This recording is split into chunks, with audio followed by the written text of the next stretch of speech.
vocês agora a equipe da evangelização do Caminho da Luz com a peça Evangelho e Vida. Gente, sejam bem-vindos à minha casa e fiquem à vontade. Obrigada, amiga. Obrigada, amiga. Ai, tô tão cansada hoje. Nossa, essa professora pegou no nosso pé. Ai, gente, eu sinceramente não aguento mais ir pra escola. Não sei nem pra que a gente tem que fazer isso. Ah, mas era pelo lado bom. E seus amigos lá também. Ai, mas é que eu odeio fazer trabalho e por mim eu ficava o dia inteiro dormindo. Tá bom, tá bom. Mas vocês viram a fofoca que aconteceu esses dias na escola? Duas meninas saíram no soco. Ai, amiga, você também viu que duas meninas de outras classes sentaram e teve falando que elas pareciam duas crianças? Ah, eu achei ridículo, principalmente porque eram duas meninas. Essa rivalidade não deveria existir. Ai, gente, mas enfim, né? Vamos focar no trabalho que a gente tem que fazer antes do tarde, né? E aquele negócio de trabalho e vida, palavra e vida, como assim, gente? Só eu que não entendi nada. Lembra do que o Tio falou na evangelização? Que palavra enfeitada costuma curar a boa vida? Ah, sim, eu lembro. Amanda, você pode fazer o desenho enquanto a gente faz o trabalho escrito? E você pode fazer o slide enquanto a gente faz essa parte, por favor?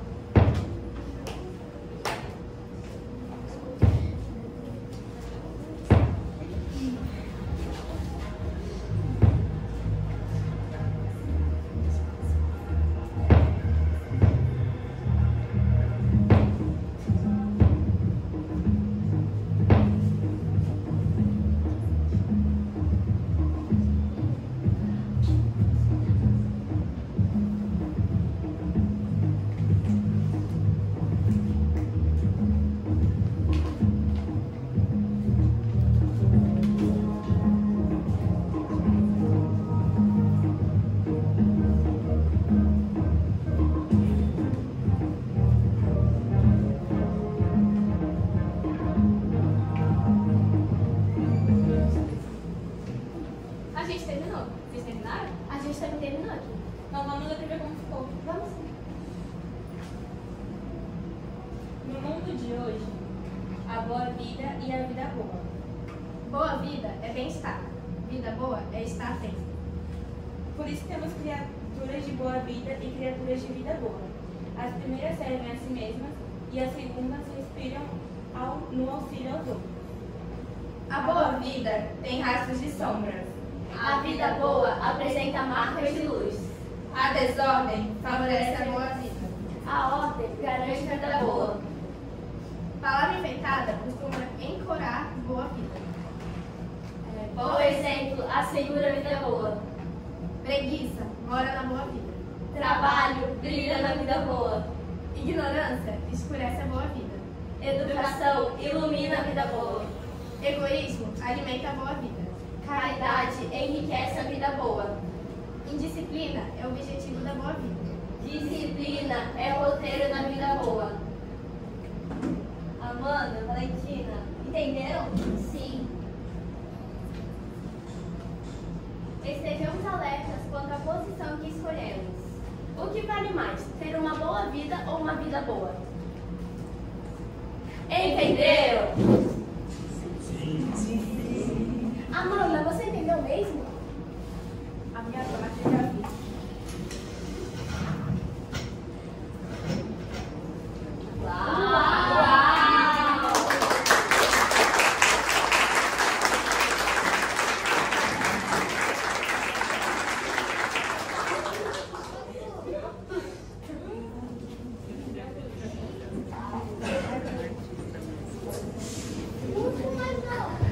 Mais uma salva de palmas para ela.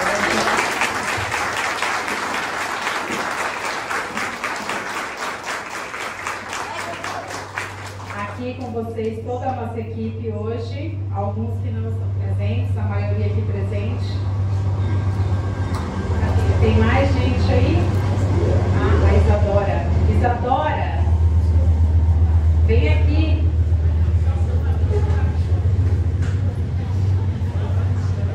Corre, Isadora. Isso! Muito bem. Então, gente, esse é o nosso grupo hoje, tá bom? Espero que vocês tenham entendido aí e se façam esse questionamento se vocês querem uma vida boa ou uma boa vida. Por favor, você pode mostrar que o pessoal tem no quadro. Ah, a gente vai mostrar. Gente, esse desenho foi feito por nossa desenhista Amanda mesmo, tá bom?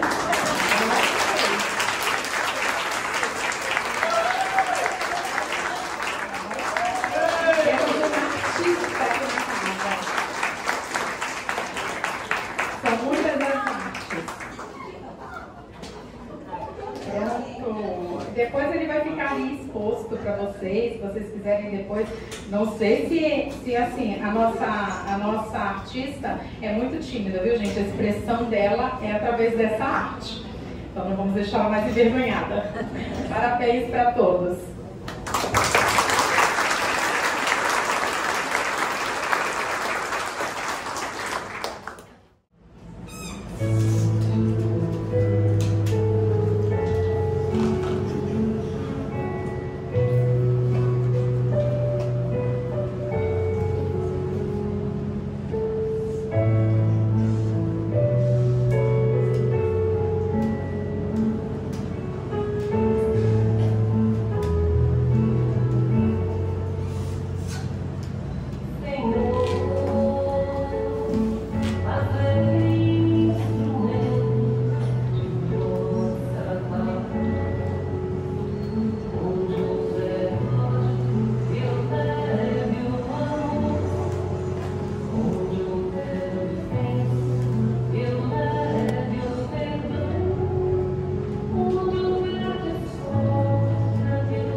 vai fazer uma abordagem desses temas que foram colocados, enfocando principalmente a alegria de viver que o Evangelho nos proporciona, que é o tema maior, né, o tema que abrange todos os temas do nosso mês da evangelização. O século XXI, que é o século que nós estamos, e que as crianças, os jovens vão vivenciar na sua plenitude, né? A maioria de nós talvez começamos lá no século passado, estamos continuando nossa jornada neste século, mas eles vão viver nesse século. E eu achei muito interessante essa imagem. Parece extremamente interessante o que ele está vendo, né? É uma foto assim que nos leva a muitas reflexões. E esse século é denominado ou era digital, ou era da informação, era tecnológico. Mas paralelo a essas denominações, os profissionais de saúde, os sociólogos, médicos, psicólogos, educadores, veem desafios enormes nesse século, porque campeia a depressão, a ansiedade, insônia, violência digital, com todas as consequências que essas doenças, né, trazem para os nossos jovens, as nossas crianças e também as pessoas adultas.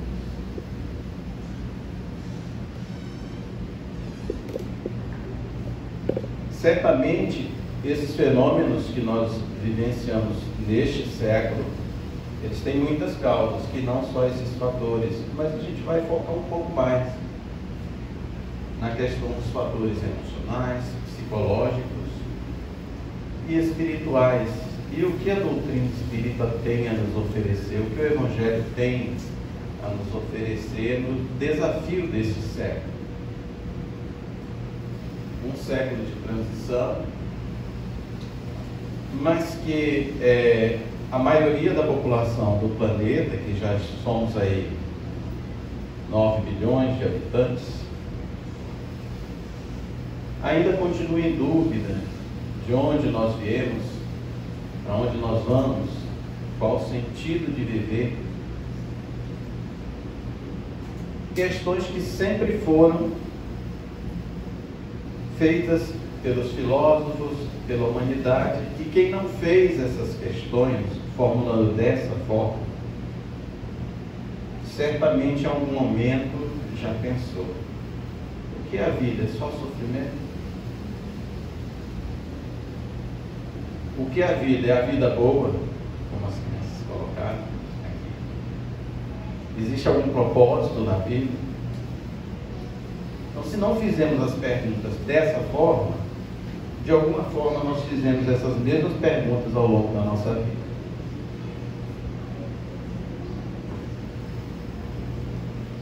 E o poeta inglês Thomas Hardy, que nasceu em 1840 e vivenciou a virada do século passado,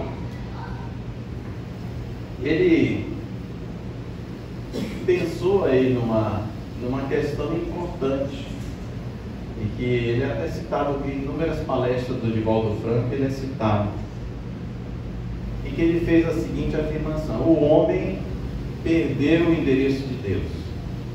E ele fez essa afirmação contemplando as misérias humanas de sua época.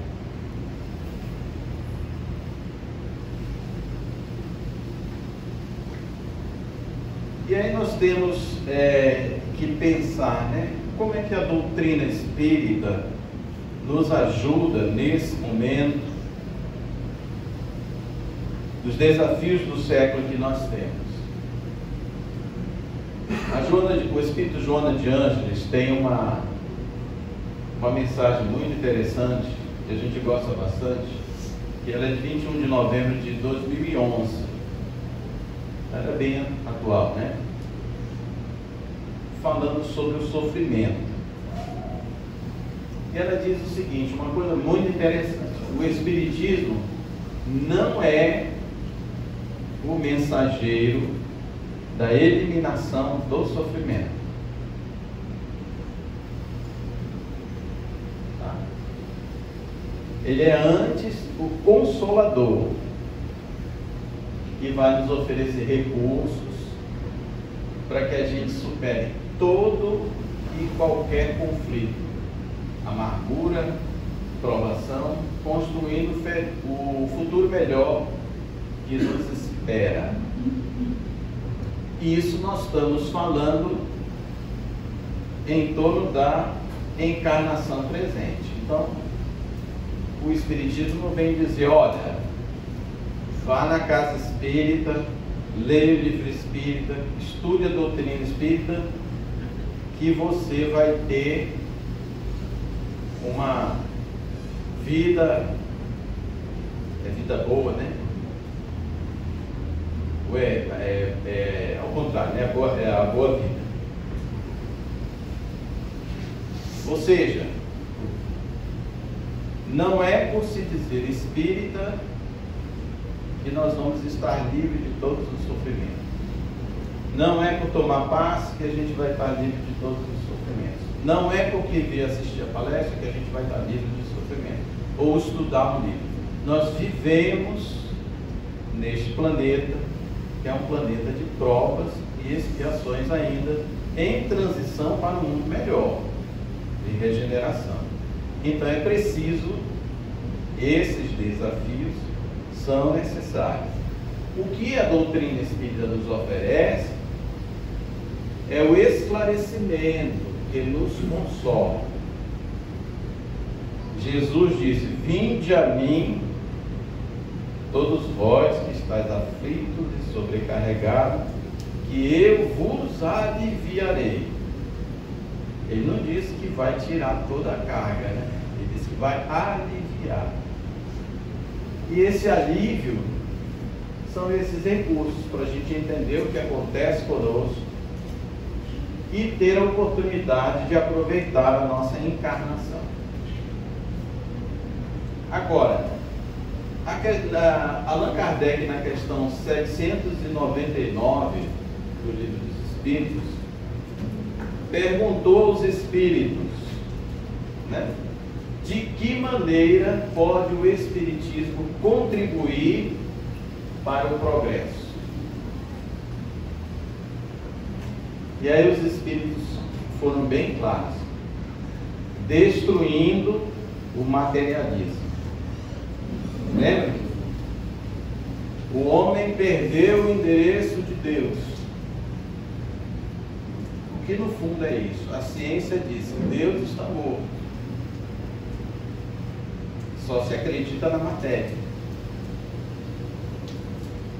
E acreditar somente na matéria é o que se constitui o materialismo, que é uma das chagas da nossa sociedade. E nesta era digital que nós estamos, o materialismo tem uma amplificação muito maior, porque parece que aqueles que são felizes são os que têm bens materiais, que possuem uma aparência de felicidade. As meninas aqui, alguém aparece no TikTok sofrendo? A maioria não, né? A maioria aparece dançando, feliz. A gente olha para os artistas, que são nossos ídolos, espelhos, parece todo mundo feliz, e ali estão escondidos imensos dramas. Porque mais importante hoje é parecer que ser. Então, a destruição do materialismo se dá, né, pelo esclarecimento onde se encontram os nossos verdadeiros interesses e quem nós somos. E aí Kardec pergunta também na pergunta 913, lá no capítulo 12, que trata da perfeição moral, dentre os vícios, qual que se pode considerar radical, né? Temos dito muitas vezes o egoísmo. Daí deriva todo o mal. Estudai todos os vícios e vereis que no fundo de todos há egoísmo. Quem quiser desde esta vida ir aproximando-se da perfeição moral, precisa expurgar no seu coração todo sentimento de egoísmo. Os Espíritos dizem que nós somos criados simples e ignorantes e vamos evoluir. No começo, nós temos somente instintos. E o instinto da sobrevivência, que é necessário para nós, ele precisa ser trabalhado, porque no momento em que nós já estamos, se quisermos tudo para nós, utilizando só o instinto de sobrevivência, nós deixaremos de avançar na senda do progresso. Por isso que a caridade, ela combate, ou ela trabalha esse instinto de sobrevivência que ainda nos mantém egoístas, pensando somente em nós.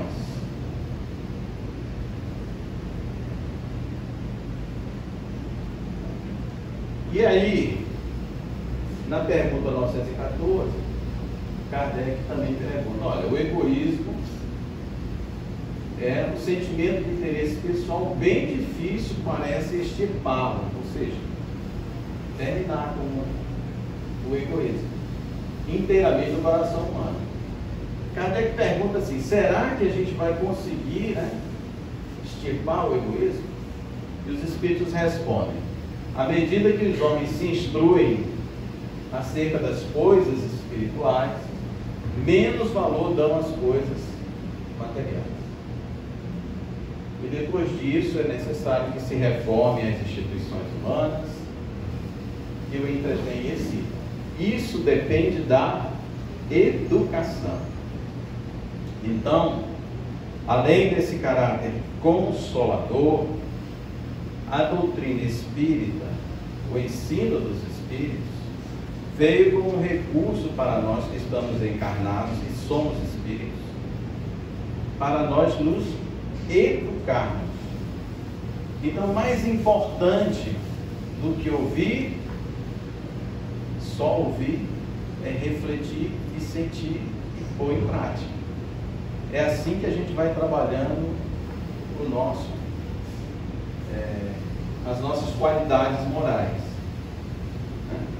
Então não adianta nada eu falar aqui coisas do Evangelho se eu também não tentar colocar para a minha vida prática o esforço de me melhorar, de me tornar menos egoísta.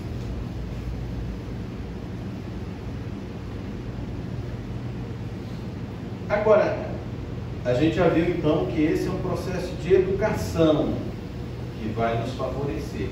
Qual é a idade mais propícia para o espírito que está encarnado?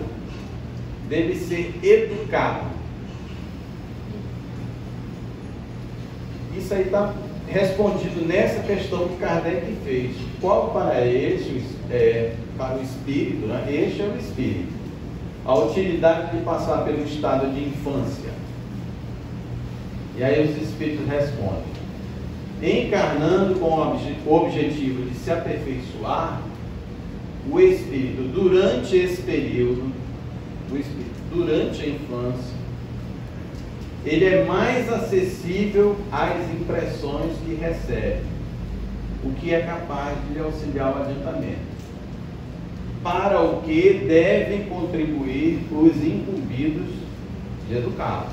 Então, olha só, todos nós passamos pela infância na nossa encarnação e vamos passar as próximas encarnações pelo período da infância.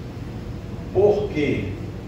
Porque nos tornamos receptíveis ao processo de educação. Quem é que tem a obrigação de educar as crianças? Essa é uma missão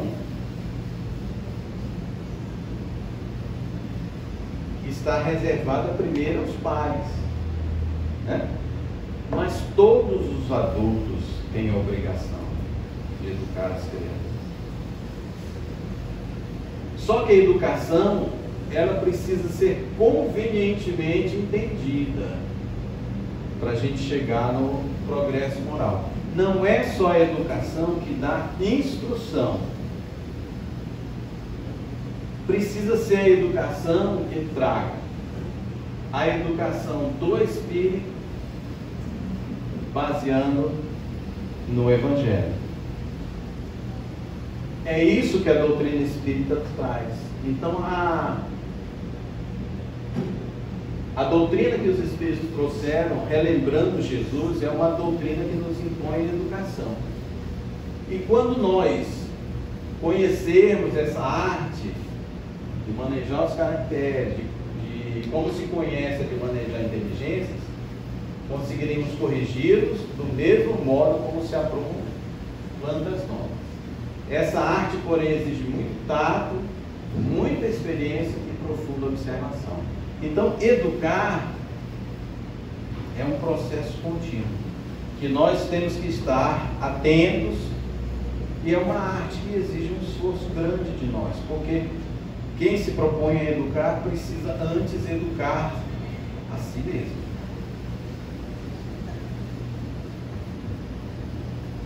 E lá na Gênesis, Kardec coloca: somente o progresso moral pode assegurar aos homens a felicidade na Terra, que é a vida boa, né? A vida boa, não a boa vida, a vida boa. Somente esse progresso que pode assegurar a felicidade aqui. Por quê? Porque substituiremos as paixões más, né? E entre nós reinará a concórdia, a paz e a fraternidade. Nesse momento, quando a Terra estiver desse jeito, ninguém vai entender mais a representação que vocês fizeram aqui. Ninguém vai mais conhecer a fofoca, né? Falar mal dos outros, que isso ainda está inerente pelas nossas imperfeições. Mas reinará entre nós a concórdia, a paz e a fraternidade. Se os espíritos da Terra já fossem moralizados, trabalharíamos melhor a questão do meio ambiente, das relações entre os povos, da distribuição dos recursos da Terra, de uma maneira muito mais natural. E esse auxílio entre todas as criaturas do planeta seria melhor. Isso vai acontecer, mas é um processo. Então, esse processo precisa que os espíritos que aqui habitam sejam moralizados, incluindo todos nós. E a melhor fase para fazer isso é a infância. Então, a Terra, nós vamos enxergar a Terra, que o Espírito Emmanuel nos traz pela psicografia de Francisco Cândido Xavier, que Jesus é o governador espiritual da Terra. É Ele que coordena todo o processo de desenvolvimento do nosso planeta e de educação dos espíritos que aqui habitam. A Terra pode ser vista então como um grande educandário de almas.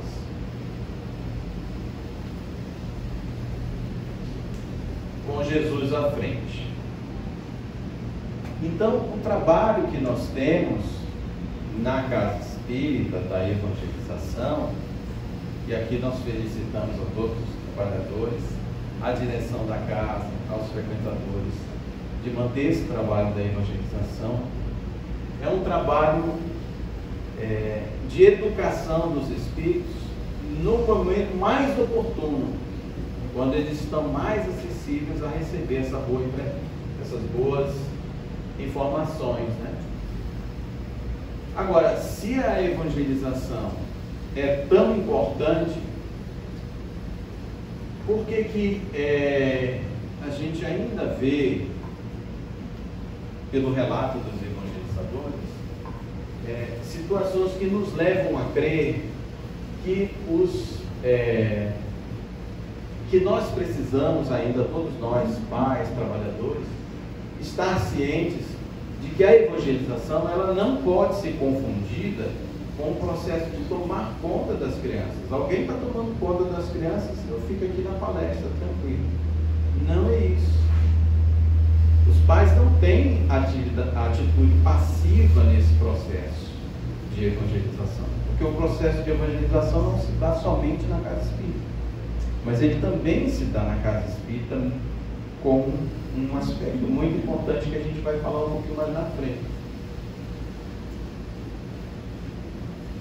Nós precisamos refletir, penso eu, que a palestra que educa os adultos, mas a evangelização espírita, ela tem que ser um processo de educação das crianças e dos jovens. A evangelização espírita infanto-juvenil,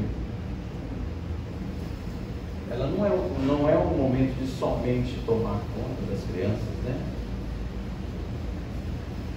Vemos também, muitas vezes, que há uma priorização de algumas atividades e as famílias, às vezes, não refletem que a evangelização precisa ter prioridade por parte dos pais e dos responsáveis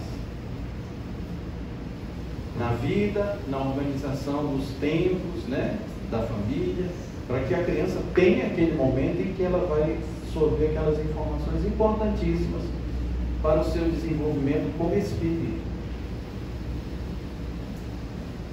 Outro ponto em que a evangelização espírita acontece também é no evangelho no lar.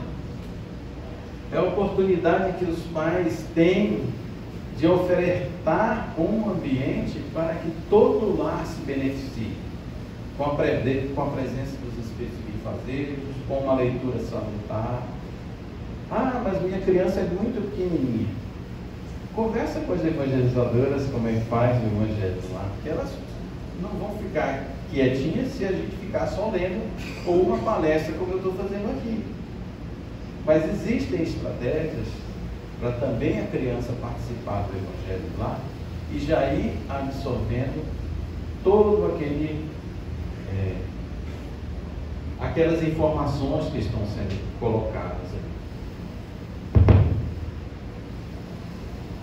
E outro ponto importante, que os pais evangelizadores e dirigentes, ou seja, a família espírita que se reúne nesta casa e nas outras demais, possam estar juntos, somando esforços para que a evangelização infanto-juvenil seja realizada e melhorada sempre. Nós não podemos imaginar que nada do que nós fazemos é perfeito, mas nós precisamos estar juntos para melhorar, né? Conversando, às vezes nas reuniões de pais e mestres, nas reuniões de trabalhadores, para que todos somem esforços e que esse processo de educação das crianças e jovens, ele seja cada vez melhor. Agora eu queria trazer para vocês algumas notícias. Como é que é a evangelização no plano espiritual?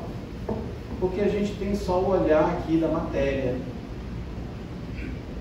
Nós recomendamos que os pais, os trabalhadores que puderem ler esse livro aqui, Evangelização no Mais Além. É do Lúcio de Abreu. Lúcio de Abreu foi um trabalhador espírita, foi presidente da União Espírita Mineira. Assim como tem a Federação Espírita Brasileira para o Brasil todo, a USE, que é a União das Sociedades Espíritas do Estado de São Paulo, lá em Minas, o trabalho de troca de experiência entre as casas espíritas, o trabalho de edificação, é feito pela União Espírita Mineira. E o Lúcio de Abreu foi dirigente dessa instituição, além de ser dirigente de casa espírita. E nesse livro ele traz informações muito valiosas sobre o que é o processo de evangelização no plano espiritual.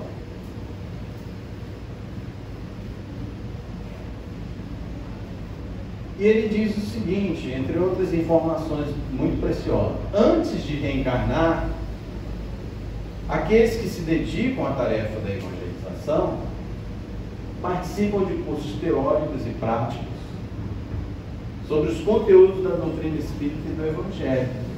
O evangelizador se prepara antes de reencarnar. Quem sabe algumas de vocês poderão ser evangelizadoras, já estão com esse compromisso, e a gente sente esse compromisso, né? com vários aspectos. Então, às vezes o evangelizador vai fazer o primeiro curso e diz assim, eu não sei. Sabe, já está preparado, precisa só relembrar, né, aqueles conceitos. E ele diz também que a equipe espiritual dedicada à evangelização é imensa. A gente ouve muito nas casas espíritas, mas a nossa equipe de evangelizadores somos poucos, falta de evangelizador. A equipe de evangelizadores na espiritualidade é imensa. Por quê? Por que isso? Eles conhecem todas as famílias. Eles nos ajudam para harmonizar o nosso lar, para que a gente consiga chegar na casa espírita. Auxiliam as famílias. Então, o trabalho que a gente, aqui na matéria, enxerga somente aqui na casa espírita, começa muito antes. Os evangelizadores são amparados em suas dificuldades pessoais também, para que possam permanecer na tarefa. Então, tem vários casos aqui muito interessantes. O ambiente de evangelização que nós vivenciamos, ele é preparado com muita antecedência. Existe uma equipe de espíritos, técnicos especializados, que vem também colocar os aparelhos necessários para nos auxiliar. E aí ele diz que o evangelizador, no momento da aula, guardado as devidas proporções, é o médium do evangelho, fazendo essa ponte do conhecimento das energias mais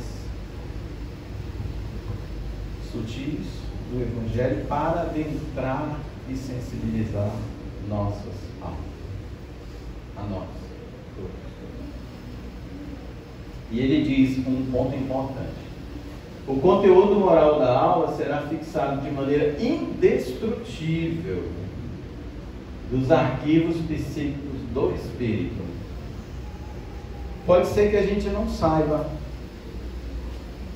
muita coisa, o que foi que aconteceu naquele dia, mas uma atividade como essa, de uma apresentação, sensibiliza e guarda no nosso perispírito essas lembranças e esses ensinamentos de forma indestrutível. Isso é possível graças ao apoio de toda essa equipe que está no plano espiritual, do trabalho dessa equipe, do esforço do próprio espírito que quer se melhorar, né, da criança, da boa vontade do evangelizador, da colaboração dos pais. Então é um processo de educar, é um processo sutil, e no plano espiritual ele ganha uma dimensão imensa.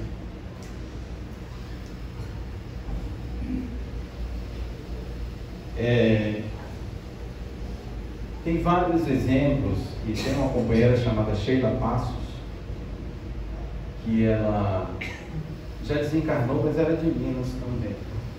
Ela conta um caso muito interessante de um menino, e aí vocês podem ver lá no YouTube, quem tiver interesse, procura lá, Sheila Passos, o Hélio.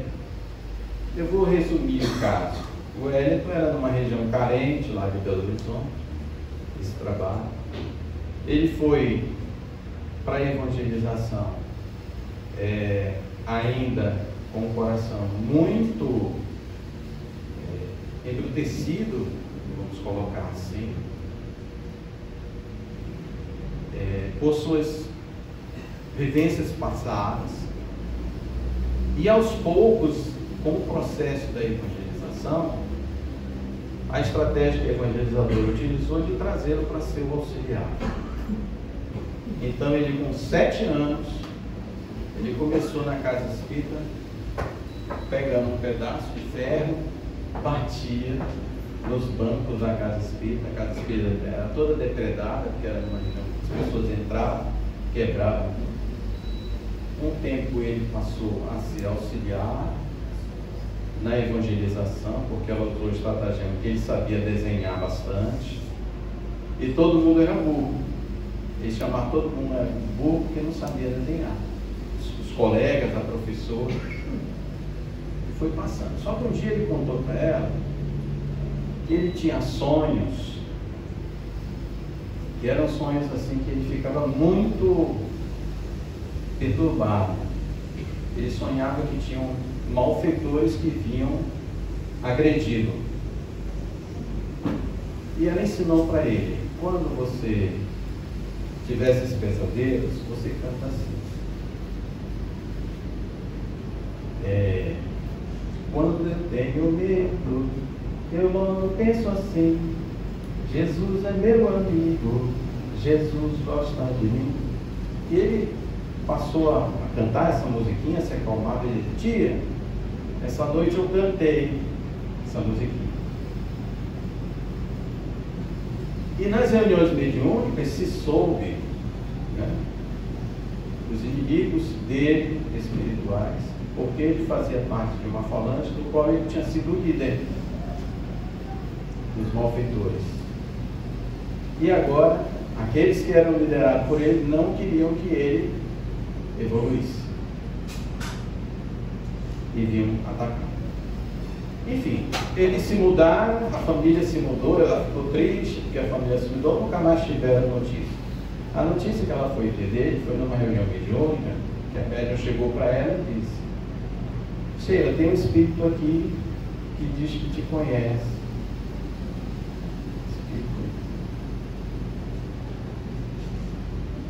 Aí ela: mas quem será? Aí ele mandou dizer. E ele disse que não te acha burra. E ela lembrou o que era o ego. E ele está contando que no plano espiritual, quando ele estava sendo assediado, ele cantou a musiquinha. E a musiquinha o salvou. Porque quando nós entramos com o Evangelho em nossos corações, passamos a ter a alegria de viver. Adentramos em vibrações mais elevadas que nos permitem superar o mal que ainda carregamos, ou o mal que alguém nos queira infligir.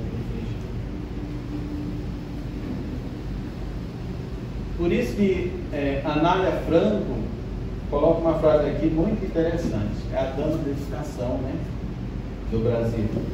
Depois do pensamento e da palavra de Deus, nada é mais belo e mais nobre do que a missão do verdadeiro educador da infância. E a Amélia Rodrigues coloca: evangelizar uma criança é como honrar o mundo com a grandeza de deveres maiores, adornando o futuro de gemas valiosas. Quando você ensina, transmite. Só o conhecimento, né? Na escola você transmite. Quando você educa, você disciplina. Esse é o trabalho que os pais conhecem fazer. Mas todos nós agora estamos sendo convidados a nos evangelizarmos e evangelizarmos nossos filhos, nossas crianças e nossos jovens, porque aí a gente salva. Eu pergunto a vocês: quantos séculos esse espírito héleno não encurtou na sua trajetória evolutiva?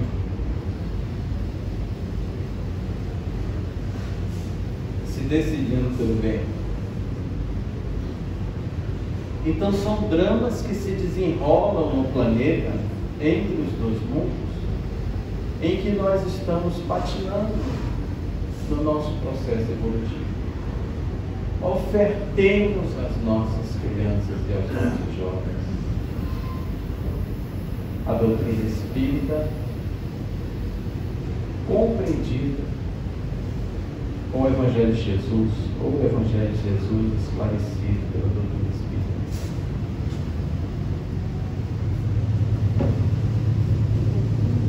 Eu queria, antes de me despedir de vocês, ver se eu consigo aqui recitar uma poesia que me fala muito ao coração, que é a poesia do Espírito Dolores Duran. Quem é mais antigo lembra da compositora, né?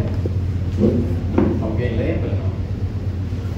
Não? Dolores Duran. Dolores Duran, como espírito, ditou essa poesia, essa música, a médium Brunilde do Espírito Santo. E ela se chama Cantiga de Paz. O Evangelho precisa ser para nós esse canto, essa poesia que nos traz a alegria de viver. E nós precisamos contagiar as nossas crianças, os nossos jovens, os nossos amigos, pela alegria que a gente tem de viver. Eu imagino aqui que os jovens sabem, devem ter conhecimento, pessoas infelizes que se cortam, que têm dificuldade, que brigam, é necessário que nós sejamos aquela tocha do Evangelho, falando dessa alegria, porque o mundo vai se transformar. Essa nossa escola, que tem um sofrimento agora, ela está em transição para o mundo de regeneração. Aqueles que conseguirem acompanhar o progresso moral do planeta poderão continuar frequentando essa nossa escola. E todos nós almejamos a paz. E essa poesia fala da Cantiga de Paz. Ela é mais ou menos assim. Se quiseres sentir a paz dentro de ti, escuta, meu irmão, faze silêncio e espera que volte a primavera na força da nação. Enxuga teus soluços em risos de esperança no amanhã que vem. Depois da tempestade surge sempre a bonança, agora ou mais além. Em tua longa estrada, só tu tens o poder de transformar espinhos em flores perfumadas, que é o sol da confiança enfeite em teus caminhos.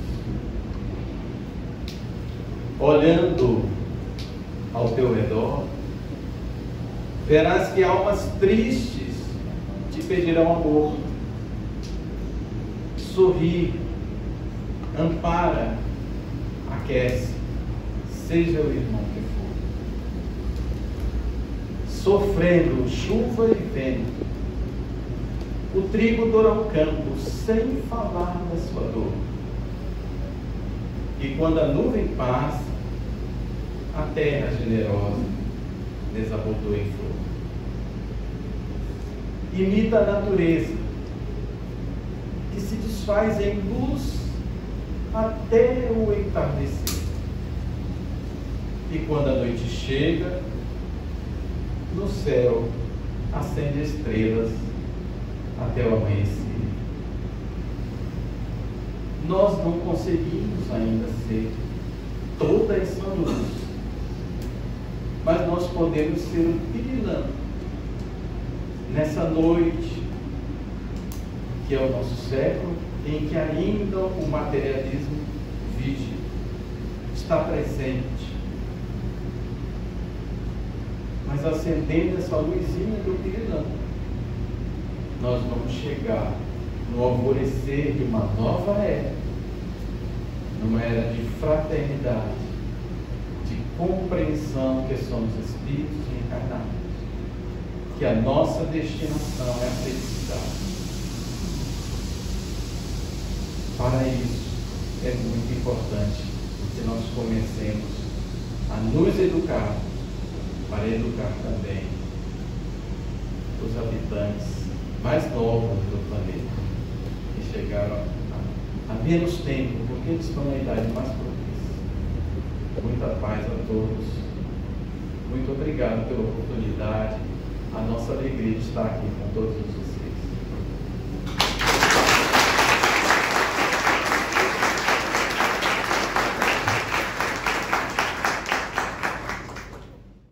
E com a prece do Pai Nosso, nós encerramos essa primeira parte dos trabalhos.